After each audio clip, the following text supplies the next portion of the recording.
Hello guys नमस्ते र यहाँहरूलाई हाम्रो युट्युब च्यानलमा स्वागत छ।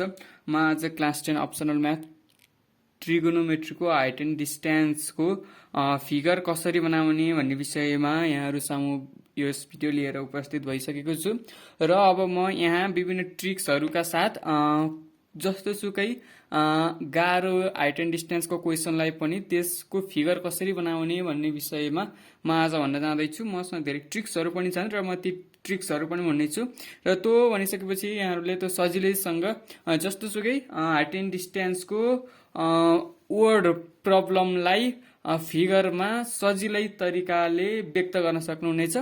र अब ढिलो नगरिकन विषयवस्तुतिर लागौँ है। मसँग यहाँ केही प्र्याक्टिस सेटका क्वेसनहरू छन्, म त्यो हजुरलाई देखाउन चाहन्छु। ल हेर्नु होला, यो चाहिँ हाम्रो लङ क्वेसन्सका यस्तो क्वेसन्सहरू छन्। यी क्वेसनहरू हेर्नु होला र अब म यिनलाई फिगर कसरी बनाउने भन्ने विषयमा यहाँले भन्न जाँदैछु।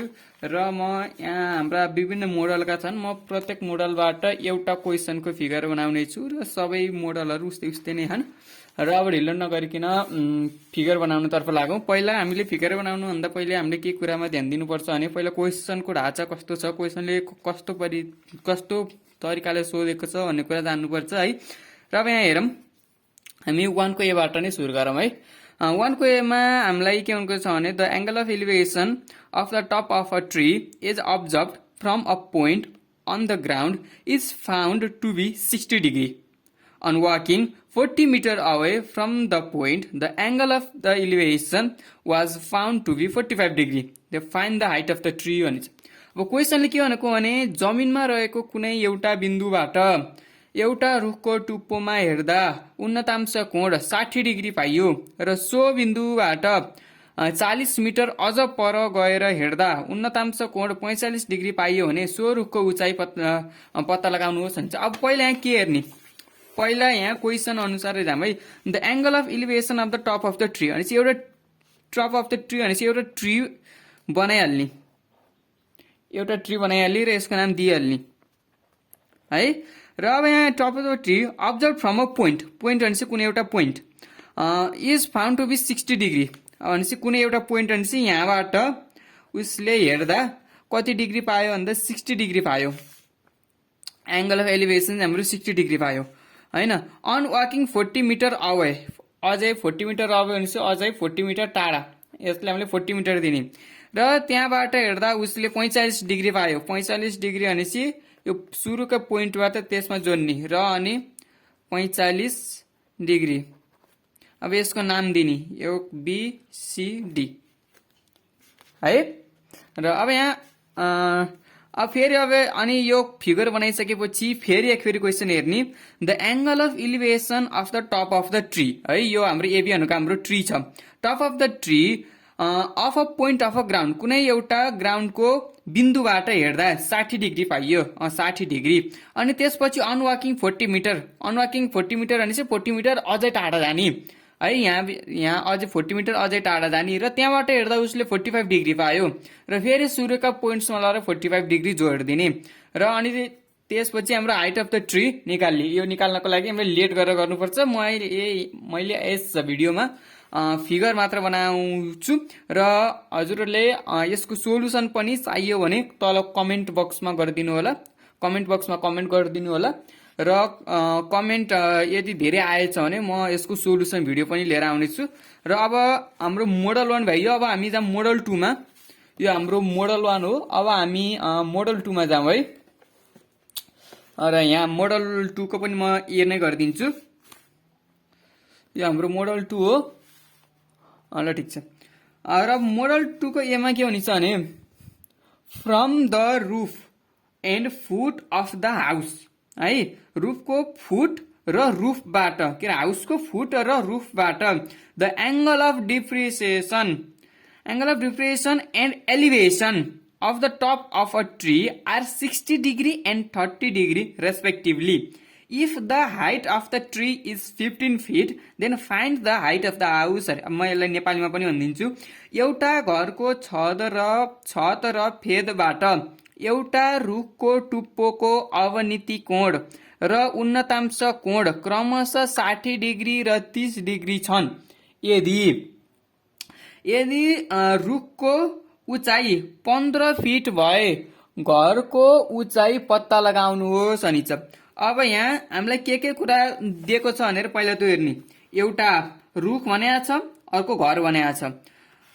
पहिला एउटा घर बनाइहाल्ने, त्यसलाई एबी नाम दिइहाल्ने है। अब त्यसको रुफ, यो रुफ भनेको यो माथि छ र फुट भनेको तल फेद बाट angle of depreciation and elevation of the top of the tree. अब एउटा ट्री बनाइहाल्ने, ट्री अनि यदि ट्रीको यसको रुखको उचाइ 15 फिट भयो, एउटा ट्री बनाइहाल्ने, यसलाई सिडी नाम दिइहाल्ने र यो कति फिट छ भन्दा 15 फिट नाम लेखिहाल्ने। र लेखिहालिसकेपछि अब घरको केबाट हेर्ने भनेछ त भन्दा यहाँ हेर्न सक्नुहुन्छ, घरको छतबाट र फेदबाट हेर्दा, छतबाट र फेद, छतबाट माथि हेर्नेले एलिभेसन भनिन्छ, तल हेर्ने डिप्रिसिएसन भनिन्छ, किनकि यो घर भन्दा त रुख अवश्य नै सानो छ है। अब त्यसपछि एंगल अफ डिप्रिसिएसन भनेपछि तल यसरी लैहाल्ने है। एंगल अफ डिप्रिसिएसन कति डिग्री भनेको छ त भन्दा हाम्रो एंगल अफ डिप्रिसिएसन हाम्रो 60 डिग्री भनेको छ, 60 डिग्री भनेको छ। र अनि त्यसैपछि यसको माथि रुफ त भयो, अब फुटबाट हेर्दा कति डिग्री भनेको छ 30 डिग्री एलिभेसन भने 30 डिग्री एलिभेसन भनेपछि माथि लैहाल्ने, यहाँबाट रुखको टुप्पोमा हेर्नु पर्यो। अब यहाँ त 30 डिग्री एलिभेसन भनेपछि यो हाम्रो एबी भनेको हाउसको हाइट कति होला भनेर सोधेको छ। हामीले यसरी बनाउन सकिन्छ है। अब फेरि पनि हेर्ने, एउटा घरको छत र फेदबाट, एउटा घरको छत र फेदबाट रुखको टुप्पोको अवनति कोण र उन्नतांश कोण क्रमशः 60 डिग्री र 30 डिग्री छन् भनेपछि यो अवनति कोण भनेको डिप्रेसन तल र एलिभेसन माथि हुन्छ सधैँ। भनेपछि यहाँबाट हेर्दा यो 60 डिग्री भेटियो, यो 60 डिग्री र त्यसको फेदबाट हेर्दा 30 डिग्री भेटियो।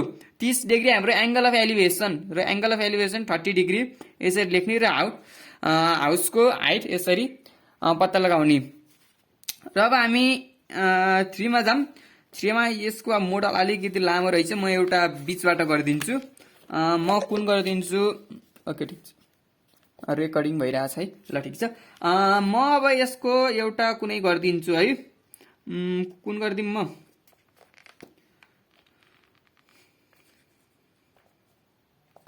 सबै उस्तै नै छन् है, तैपनि म एउटा गरिदिइहाल्छु। ल म 3 को सी नै गरिदिन्छु है। 3 को सी देखिएको छ नि है, ल ठिक छ। 3 को सी मा गरिदिन्छु।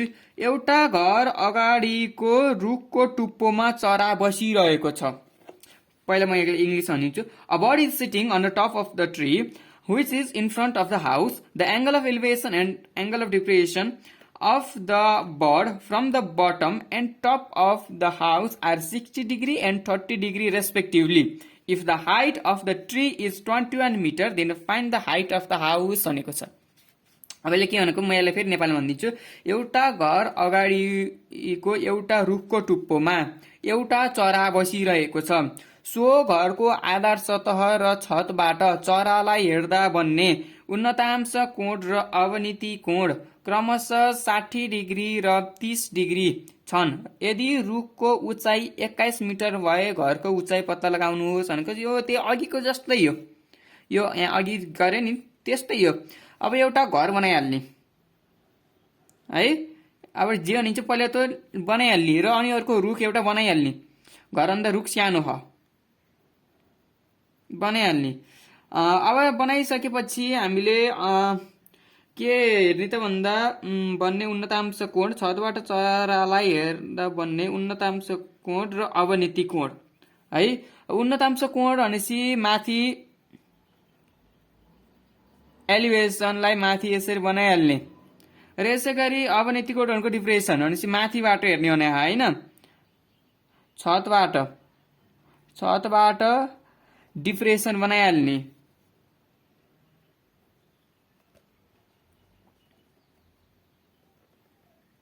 ल र हाम्रो एंगल अफ एलिभेसन कति डिग्री भनेको छ भन्दा हाम्रो 30 डिग्री भनेको छ र यसै गरी एंगल अफ डिप्रेसन हाम्रो कति डिग्री भनेको छ 60 डिग्री भनेको छ र यसको हामीले एबी नाम दिने, सी डी ई एफ नाम दिइहाल्ने र इडी भनेको हाम्रो रुखको उचाइ कति रहेको छ 21 मिटर। अब यसरी नै हामीले अब यो घरको उचाइ सोधे यो त्यही माथिको जस्तै, यो सेम हो माथिको जस्तै, सबै उस्तै मात्र क्वेसन छन्, गाह्रा क्वेसन छैनन् यस मोडल 2 बाट नि।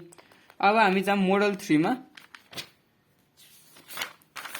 मोडल 3 मा जाम है त। अब हामी मोडल 3 मा के भनेको छ भने यहाँ problems based on finding distance between two posts when the angle and height is 1 is given भने। अब यसबाट म एउटा बनाइदिइहाल्छु फोको ए है, फोको ए हेर्ने होला। म फोको ए बाट बनाउँदा two men are on the opposite directions of a tower 100 meter high.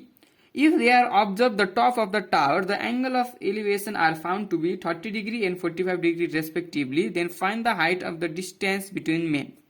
यो सजिलो छ। दुईजना मानिसहरू 1000 मिटर अग्लो स्तम्भको विपरीत दिशातिर छन्। यदि तिनीहरूको स्तम्भको टुप्पोलाई अवलोकन गर्दा उन्नतांश कोणहरू क्रमशः 30 डिग्री र 45 डिग्री पाएछन् भने ती मानिसहरू बीचको दूरी कति होला अरे। एउटा हाम्रो स्तम्भ भनेपछि 100 मिटर छ है, 100 मिटरको एबी दिने।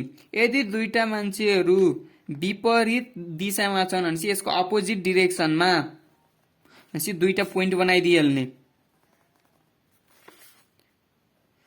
र अनि अब हेरौँ।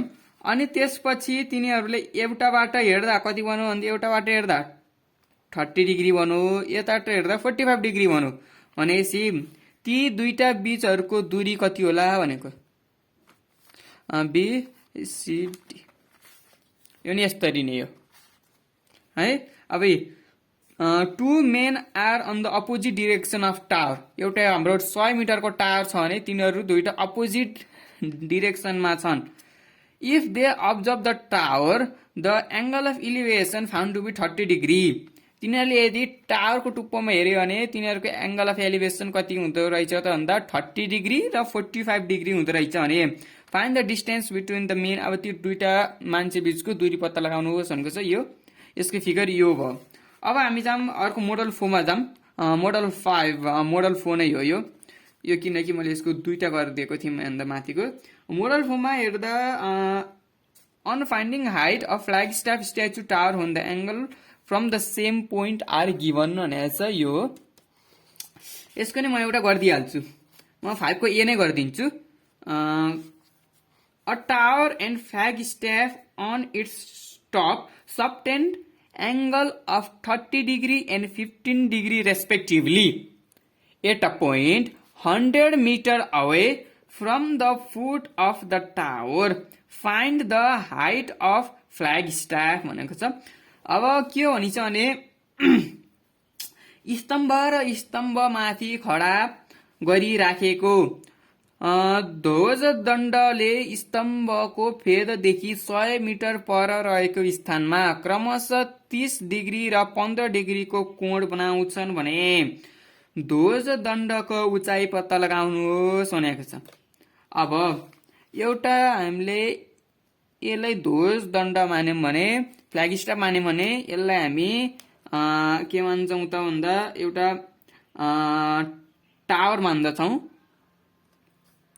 हाम्रो एबी फ्ल्याग स्टाफ हो भने हाम्रो बीसी भनेको हाम्रो टावर हो र अनि त्यसबाट 100 मिटर अवे भनेको छ। यहाँ 100 मिटर अवे भनेपछि 100 मिटरको उता 100 मिटर हामीले दूरी तान्ने 100 मिटरको र यसलाई हामीले डी नाम दिने र त्यहाँबाट हेर्दा दण्डवत भनेपछि गरिरहेको दण्डवत स्तम्भको फेददेखि पर रहेको स्थानमा क्रमशः 30 डिग्री र 15 डिग्रीको कोण बनाउँछन् भने यसको उचाइ अब यहाँबाट पनि यतै तान्ने यताबाट नि यही जोइन गरिदिने है र अनि हेर्दा कति डिग्री भनेको छ त भन्दा 30 डिग्री र 15 डिग्री बनाउने भनेको छ है यो हाम्रो 30 डिग्री र यो 15 डिग्री ल ठिक छ यसरी हाम्रो मोडल 4 को पनि भयो म आज अब एउटा लास्ट मोडल गर्छु अनि अरु चाहिँ म पार्ट 2 भिडियोमा भन्दछु है भिडियो 15 मिनेट जतिको भइसक्यो रहेछ यो बुझ्नु होला है नबुझे कमेन्टमा भनिदिनु न है ल ठिक छ र अब यो भइसकेपछि अब हामी जाम मोडल 5 मा मोडल 5 को यहाँ हेर्न सक्नुहुन्छ म 8 को ए गरिदिन्छु है 8 को ए गरिदिन्छु 8 को ए मा के भनेको छ भने the angle of elevation of the top of the tower is observe from the distance of 49 meter and 64 meters from the foot of the tower are found to be complementary find the height of the tower म यसले नेपालीमा पनि भनिदिन्छु एउटा स्तम्भको फेददेखि 49 metre र 64 मिटरको दूरीबाट स्तम्भको टुप्पोमा अवलोकन गर्दा उन्नतांश कोणहरू समपूरक भएको पाइयो भने स्तम्भको उचाइ पत्ता लगाउनुहोस् भनेको छ अब यहाँ टावर त हामीले बनाइहाल्ने मोडल 5 मा पहिला एउटा टावर